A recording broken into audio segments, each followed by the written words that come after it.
Off you go into the wild blue yonder. After 10 weeks of flying lessons, which is about the average instruction period, you are ready to take your first solo flight.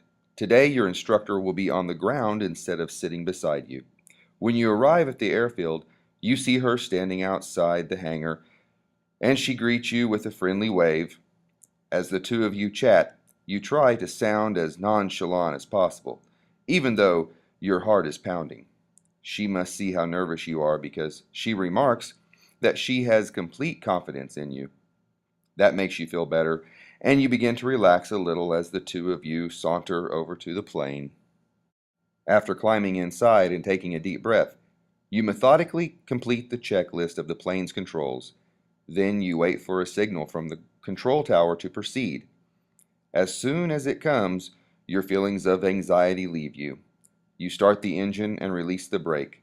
You open the throttle a little, feeding more gasoline to the engine and causing the propeller to whirl faster. The plane starts to move forward. You taxi onto the runway, facing into the wind, and wait. A voice from the control tower comes through your headphones, giving you permission to take off. You open the throttle wide, and the plane accelerates down the runway. Your right hand rests on the stick, a control that lifts the plane's nose when pulled back and drops the nose when pushed forward. The plane is now traveling so fast that you can feel it trying to leave the ground. You pull back on the stick, the ground suddenly drops away beneath you. You are flying.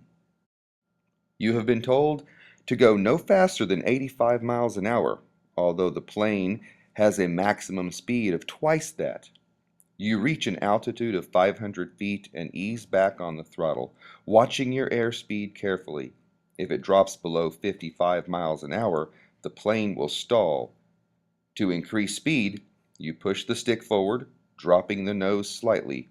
Already, it is time to make the first turn.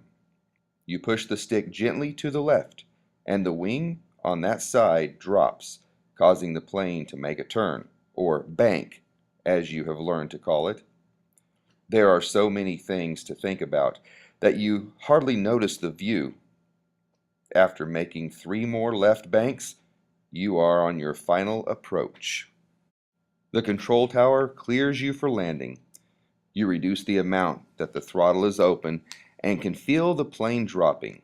Not too fast, not too steep an angle. Come in too high and you'll overshoot the runway. Come in too low and you'll fall short. You brace yourself as the runway comes rushing toward you.